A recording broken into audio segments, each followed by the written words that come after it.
Je combats le communisme et je le combattrai tant que je vivrai jusqu'au bout.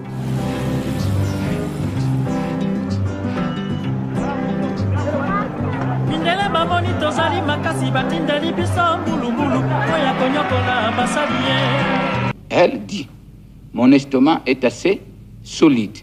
Mais de toute façon, solide ou pas, je vais essayer d'abord. Si j'ai des coliques, évidemment, ce n'est que moi qui aurai des coliques. On a l'impression qu'on veut diviser les Africains pour régner. Ou alors il y a certainement d'autres intérêts plus importants que les nôtres qui font que l'on ne puisse pas se comprendre. Impérialisme, colonialisme, néocolonialisme. Ce sont des aventures de gauche. Opportunisme. Ne pensez pas que vous venez ici pour préparer votre petit avenir. Votre petit avenir n'est pas concerné. Votre travail dépasse votre propre dimension. Mais puisqu'on a commencé à tricher, ce sont les tricheries qui font qu'il y a des guerres. Ils sont des Congolais, donc ils sont au Congo, ils ont le droit de continuer à vivre au Congo et d'y travailler. Nous ne pouvons pas les chasser du territoire national, mais nous ferons en sorte qu'ils ne soient pas au poste stratégique. Cette histoire de révolution-là, ce qu'ils ont accompli, ne sont pas sûrs de ce qui va se passer.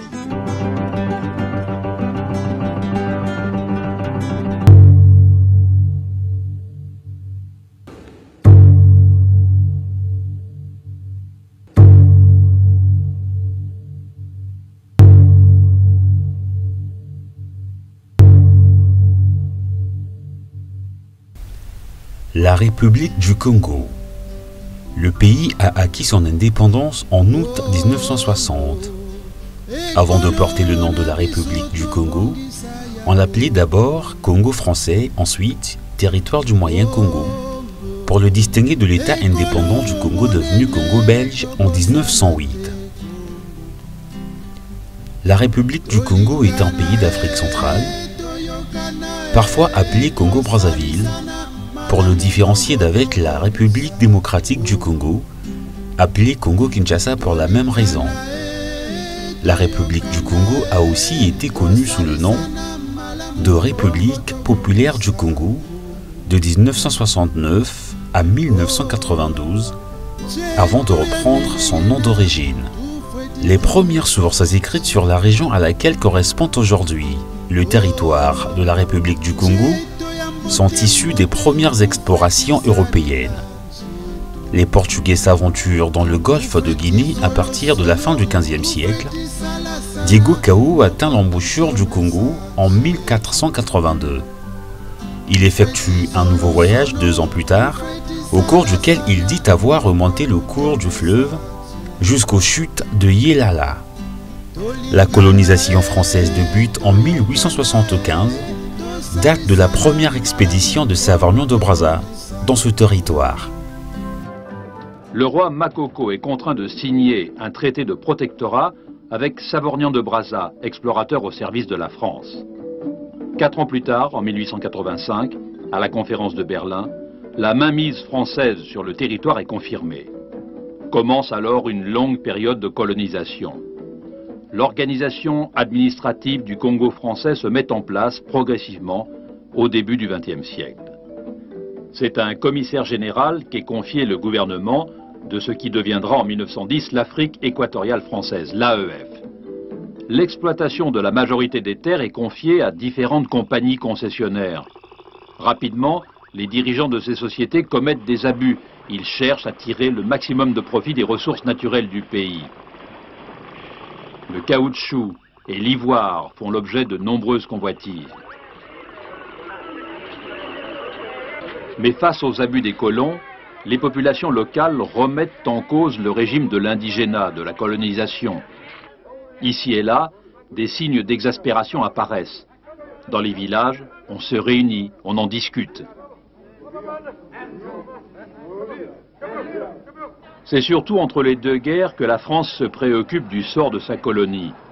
La métropole s'attache alors à promouvoir la santé et l'éducation sur le modèle français, en envoyant sur place du personnel qualifié, enseignants, médecins, infirmières. C'est aussi l'époque de la construction de nouvelles routes. Celles-ci facilitent l'écoulement de la production de la brousse.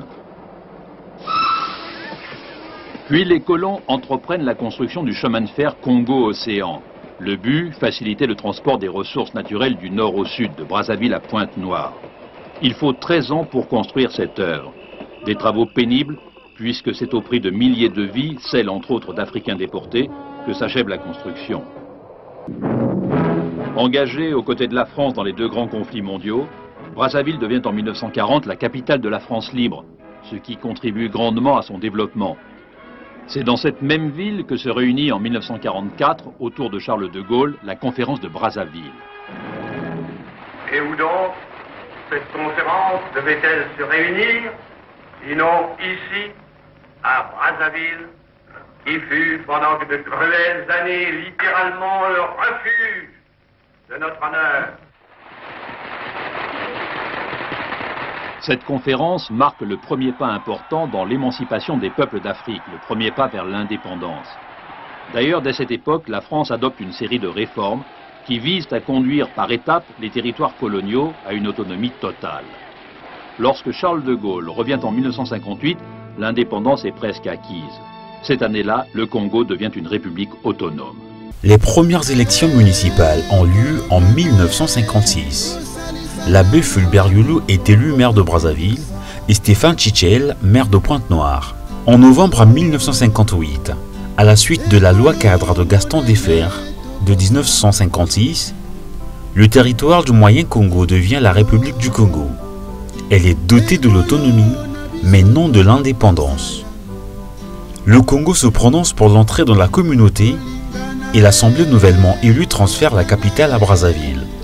Le 15 août 1960, le Congo accède à l'indépendance.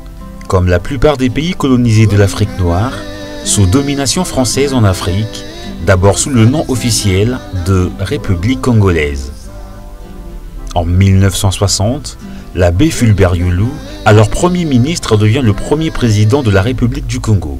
Le 15 août 1960, l'abbé Fulbert Yulu, chef du gouvernement, accompagné d'André Malraux, signe l'indépendance de son pays. Désormais libéré du joug français, le Congo de l'abbé Fulbert Yulu s'attache à mettre sur pied son gouvernement. Brazzaville est à présent la capitale d'un petit pays de tout juste 1 million d'habitants. L'État doit prendre en charge des fonctionnaires en trop grand nombre maintenant, et il cherche à attirer les capitaux occidentaux. Fulbert Yulu doit faire face à une situation sociale et économique qui tente à se dégrader.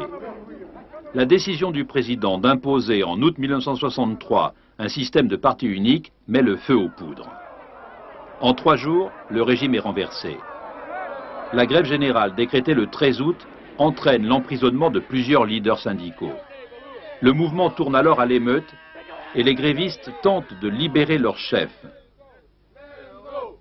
Quand le 15 août, les manifestants encerclent le palais présidentiel, l'abbé Fulbert Yulu est contraint de démissionner. Le soir même est constitué un gouvernement provisoire dont la présidence est confiée à Massamba Deba, un jeune instituteur. Là commence un chapelet d'accession au poste de la magistrature suprême par les citoyens politiques de la République du Congo. Au cours des événements des 13, 14 et 15 août 1963, ces journées sont appelées les Trois Glorieuses. L'abbé Fulbert Yulu est contraint à la démission sous la pression des syndicalistes. De 1963 à 1968, Alphonse Massamba Deba remplace l'abbé Fulbert Yulu à la tête de l'État. Dans la mesure où l'Europe voudrait plutôt nous dire que telle chose, ce n'est pas bien, ce n'est pas convenable, etc., votre estomac est encore trop faible, l'Afrique, elle, dit « Mon estomac est assez solide. Mais de toute façon, solide ou pas, je vais essayer d'abord. Si j'ai des coliques, évidemment, ce n'est que moi qui aurai des coliques. Ce n'est pas vous. » Un nouvel homme entre en scène, Alphonse Massamba Deba, Premier ministre puis très vite président. Il est l'acteur du rapprochement avec le bloc communiste, l'homme du socialisme bantou, selon son expression. De 1963 à 1968, Alphonse Massamba Deba remplace l'abbé Fulbert Yulu à la tête de l'État. avec son équipe gouvernementale, formée en grande partie dans les écoles occidentales, se rapproche de la Chine communiste en matière de politique internationale et se prononce en faveur du socialisme. Le président utilise l'expression de socialisme bantou, instaure un parti unique et abandonne le pluralisme politique. Pascal Lissouba, puis Ambroise Noumazalaï, son premier ministre. Beaucoup des cadres politiques de l'époque sont fascinés par le socialisme scientifique. Mots d'ordre et articles de presse s'inspirent du style alors en usage en URSS, en Chine et dans les démocraties populaires. En témoigne ce mot d'ordre publié à la une de l'hebdomadaire Etumba en juin-juillet 1968. Que ceux qui se sont infiltrés dans les rangs de comités révolutionnaires pour se servir et non pour servir le peuple tremblent. Car le châtiment de ce même peuple les attend au tournant. Le 2 août 1968, à la suite du soulèvement de certains éléments de l'armée, Massamba Deba est contraint de se retirer à Boko, région du Poul, son village natal, puis de donner sa démission le 4 septembre 1968. L'élément déclencheur du putsch a été l'arrestation du capitaine Marien Ngouabi, officier de l'armée congolaise connu pour ses convictions socialistes. Libéré le 31 juillet par un groupe de parachutistes, celui-ci crée le 2 août le CNR, Conseil national de la Révolution, dont il prend la tête. Le 31 décembre 1968, le capitaine Marien Ngouabi devient président du Congo, celui-ci réaffirmant l'option socialiste du pays. Alphonse Massamba Deba démissionne, sous la pression d'un Conseil national de la Révolution, regroupant civils et militaires, dont Marien Ngouabi et Denis Sassou Nguesso. C'est un coup d'État, certes, mais populaire. Fin décembre, Marien Ngouabi devient président, et un nouveau parti unique, le Parti congolais du travail, voit le jour un an plus tard. À la Révolution et au Parti congolais du travail, je m'engage, en me guidant le principe à défendre les statuts et la Constitution, à consacrer toutes mes forces au tir des idéaux prolétariens du peuple congolais. L'arrivée de Marien Ngouabi marque la naissance de la République populaire du Congo. Dès 1969, le Parti congolais du travail se crée et s'impose au peuple. Le nouveau gouvernement s'attache alors à propager l'idéologie marxiste-léniniste, une propagande réalisée tant par le biais de la radio que par les déplacements réguliers de l'équipe dirigeante. Ici, dans un village du Nord, on tente de fidéliser les nouveaux convertis. Chaque minute, quand vous travaillez, pensez à la révolution. Quand vous étudiez, pensez à la révolution. Même quand vous mangez, même quand vous buvez. Tout pour le peuple! Tout pour le peuple! Prêt pour mourir! Prêt pour mourir! Ngouabi, Marienne, 32 ans, chef d'État, un jeune homme.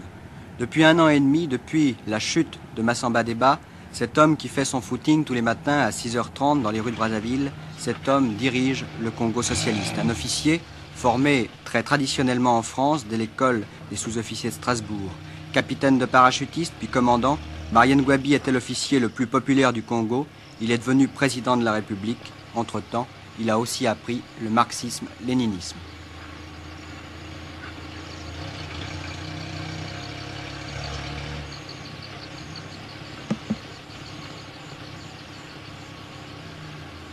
Vous conviendrez avec moi qu'un chef d'État est obligé, n'est-ce pas, de se soumettre à certaines obligations, c'est-à-dire la vie privée du chef d'État n'est plus la même que la vie d'un autre citoyen, c'est-à-dire il n'a plus à se permettre certaines, comment dirais-je, certains privilèges, n'est-ce pas? Je dirais, je ne pourrais pas aller danser dans les bars, c'est fini. Je suis obligé, n'est-ce pas, de vivre la vie du responsable pour pouvoir donner l'exemple, n'est-ce pas, au peuple.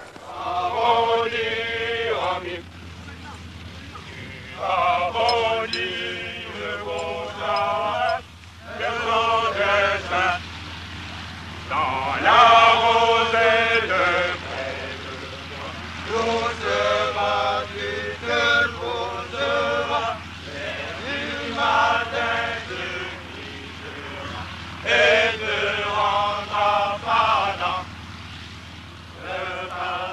Une armée de paras d'extrême gauche. Voilà l'élément fort du régime et du pays.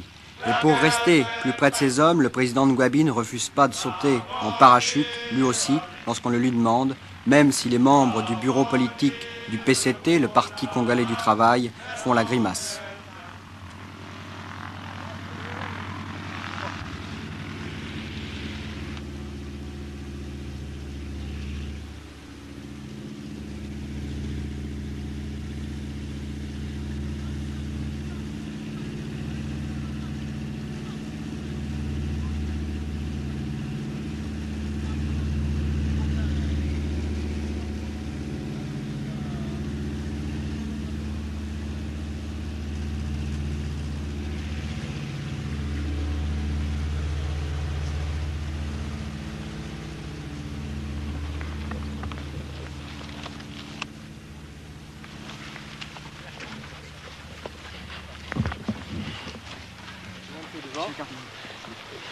Comment ça s'est passé, Monsieur le Président?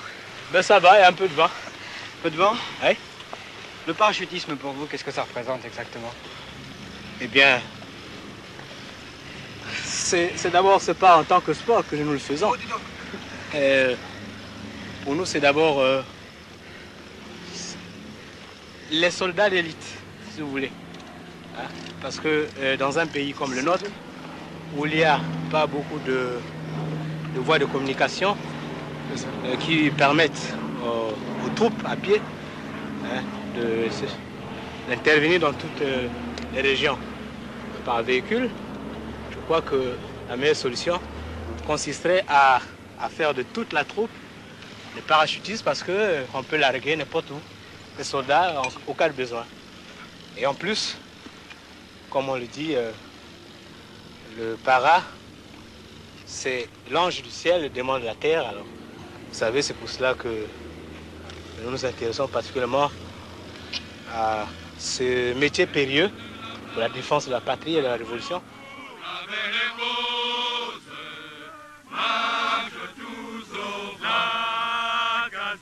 La gazelle passe,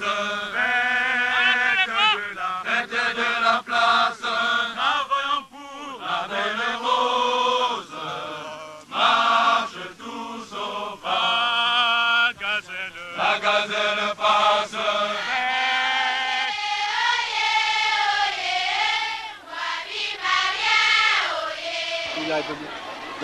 Vive la République populaire du Congo, le président du Parti congolais du travail, le président de la République populaire du Congo, Oye, vive la révolution, vive le drapeau rouge, vive le président Marien Ngouabi, tout pour le peuple bien que pour le. Voici la meilleure élève. Plions les manches et travaillons, haussons nos voix et marchons gaiement, hâtons nos pas vers le bonheur de notre vieux pays, le Congo.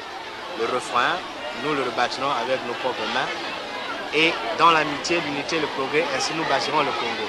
Il ne suffit pas seulement de parler, il faut agir. Tout pour le peuple! Tout pour le peuple! Classe ouvrière! Unité, lutte, socialisme! Classe ouvrière! Unité, lutte, socialisme! Classe ouvrière! Unité, lutte, socialisme!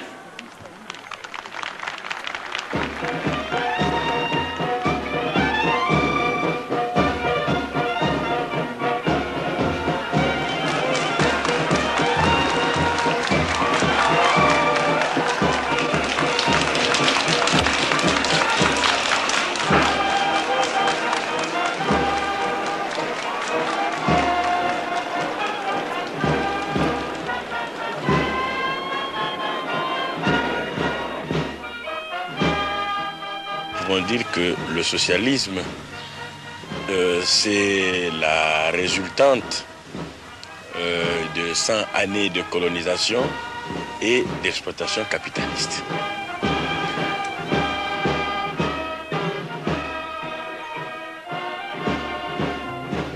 La République du Congo devient République populaire du Congo.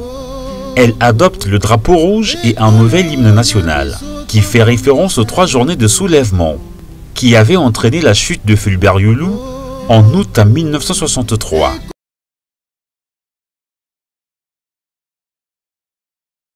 Lève-toi, patrie courageuse, toi qui as ta journée glorieuse, saisis et porte-le.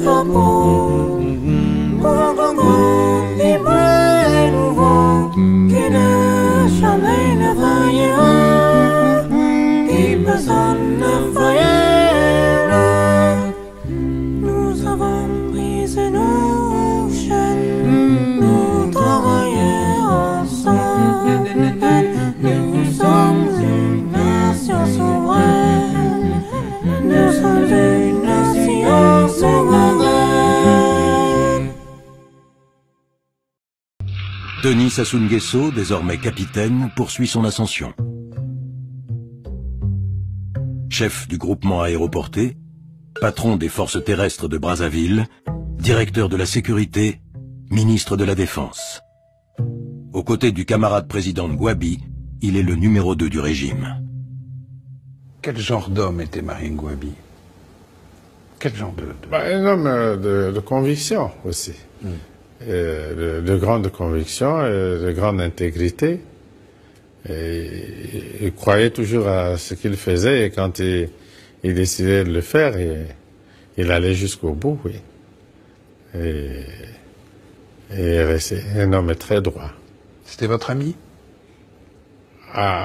C'est mon aîné. C'est mon frère, mon ami, mon compagnon. Je lui suis resté fidèle jusqu'au dernier moment où je l'ai accompagné à sa dernière demeure. Oui. C'est un moment de fierté pour moi. Le 18 mars 1977, le président Marien Ngouabi est assassiné dans sa résidence. La foudre tombe sur Brazzaville. Après 8 années fiévreuses de socialisme échevelé, ponctuées de complots, de trahisons et de tentatives de putsch, le président Marien Ngouabi est assassiné par un commando dans l'enceinte de sa résidence de l'état-major. Bien plus tard, lors de la conférence nationale, certains accuseront sans preuve Denis Sassou Nguesso d'avoir lui-même commandité le meurtre. Monsieur le Président, je voudrais que vous me racontiez le 18 mars 1977. Comment vous avez vécu ça? Comment vous avez appris ce qui s'est passé? Racontez-moi un peu. Ce fameux jour où Marien Ngouabi a été assassiné. C'est très simple à raconter parce que j'étais ministre de la Défense. Et puis, je crois que à cause de quelques problèmes au Cabinda, etc., et des appréhensions qu'on avait au sujet des situations dans l'enclave du Cabinda, le quartier était consigné. Et je suis resté au bureau jusqu'à 13h, 13h30. 14h, peut-être, oui. Quartier consigné.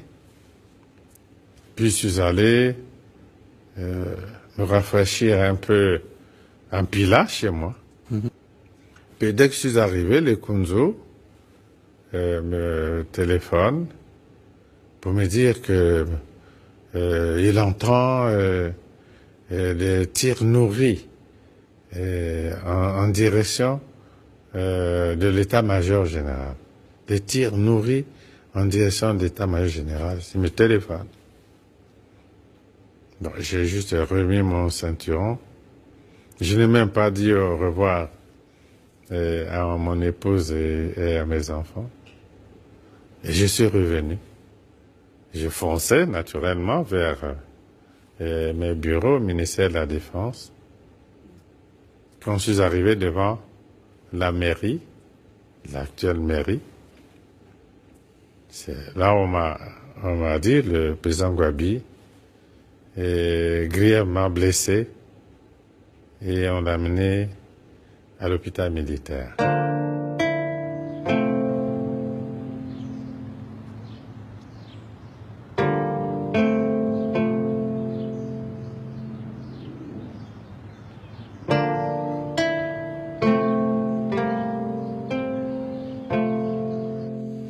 Qui a tué Marien Ngouabi? Il y a eu un procès dessus. On ne peut pas continuer de faire la confusion. Il y a eu un procès et des éléments qui avaient participé au forfait. Ceux qui étaient abattus sur place sont connus. Ceux qui ont pu s'enfuir sont connus. Certains d'entre eux ont été recherchés, dont Kikadidi, qui avait été tués dans les opérations de recherche, Kikadidi. D'autres ont été arrêtés et ont été jugés. Le procès s'est déroulé dans le pays, en direct, à la radio et à la télévision, pendant plusieurs semaines. Je puis vous dire que ces corps de la Révolution, je ne peux pas vous dire exactement comment tous ces gens-là sont morts. Que ce soit les Kinganga, tout ça là, que j'ai reçu jusqu'à présent. Mais là, je dis, mais quand même, il y a quelque chose qui ne va pas. Vous coupez la carotide à quelqu'un qui largue sur place 6 litres de sang. Et le bonhomme arrive propre, habillé comme moi aussi, sans sang. Il a des trous dans le dos. Et la tenue qu'il porte n'a pas de traces de trous. Mais il y a quand même quelque chose qui ne va pas. Le procès, en direct à la radio et à la télévision, pendant plusieurs semaines. Et les objets, par exemple, le véhicule du commando, le commando qui est entré au quartier général, la 404, qui a transporté le commando jusqu'à la résidence du président Gwabi, est encore là, au mausolée. On ne peut pas créer de la confusion autour de cet événement indéfiniment. Je m'élève contre cela. Je m'élève contre cela. Dans l'atmosphère de confusion et de règlement de compte qui suivent l'assassinat de Mariane Gwabi, 2 personnalités sont exécutées. Le cardinal Émile Biayenda, dès le 23 mars, après avoir été enlevé, et l'ancien président Massamba Deba 2 jours plus tard, à l'issue d'un jugement expéditif en cour martiale. C'est quand même un regret dans l'histoire de ce pays. Ah, ça c'est sûr. C'est évident. Sans aucun doute. Bon, le président Massamba Deba était un politique. Bon, il pouvait avoir des positions politiques. Mais le cardinal Biayenda n'était pas un politique. Il n'y avait pas de prise de position politique. Non. Le décès de Mariane Gwabi et la mise en place du CIAMP sont annoncés officiellement le 19 mars. Il organise la veillée mortuaire des proches du président défunt à son domicile d'Ompila. Dans les jours suivants, une cour martiale est chargée de juger ce que la commission d'enquête désigne comme auteur et complice.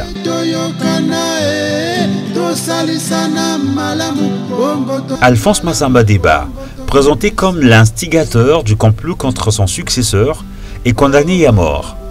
L'ancien président de la République est exécuté dès le 25 mars 1977. Le lieutenant Boro, le caporal Antou et plusieurs membres de la garde présidentielle sont également passés par les armes. Le capitaine Barthélemy Kikadidi, rayé des cadres de l'armée par Mariane Gwabi en 1970, chef du commando selon la version officielle, est condamné à mort par contumace. Les obsèques de Mariane Gwabi se tiennent le 2 avril 1977.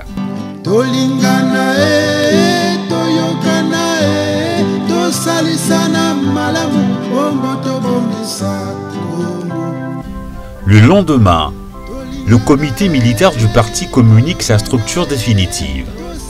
Joachim Yombi Opango en est le numéro 1 et devient le 4e président de la République. J'ai effectivement dirigé les affaires de ce pays du 6 avril 1977 au 5 février 1979. Pendant cette période, il y a eu le procès sur l'assassinat du président Mariane Gwabi et l'exécution de ceux que la Cour révolutionnaire d'exception avait tenus pour responsables. L'assassinat de Ngouabi en 1977 porte Joachim Opango à la présidence. Avec lui, ce sont les militaires qui gardent le pouvoir. Opango, à la tête d'un pays dont la situation économique et financière est catastrophique, n'aura pas le temps d'améliorer les choses. Au-delà, je voudrais simplement souligner que Il y a une chose de bien qui a été faite dans notre pays, c'est que quand, après la conférence nationale, nous avons mis en place une constitution, nous avons dit de manière claire que les partis et associations politiques concouraient à l'exercice de la démocratie et du suffrage universel. Et c'est la raison pour laquelle j'ai accepté et que j'encourage que le RDD, Parti démocratique, s'organise. Parce qu'il ne s'agit pas de parler. Je crois que vous êtes suffisamment grand pour savoir que partout, ceux qui exercent le pouvoir aujourd'hui dans notre pays recherchent où sont les opposants. Ils sont où? Les partis d'opposition. Qui sont-ils? Où existent-ils? C'est la raison pour laquelle j'encourage le RDD à s'organiser à travers ses cellules, à travers ses sections, à travers ses fédérations. Parce que c'est quand un parti est en ordre de bataille, comme diraient mes amis les militaires, qu'il peut évidemment concourir à l'accession au pouvoir. Ce n'est pas dans le désordre.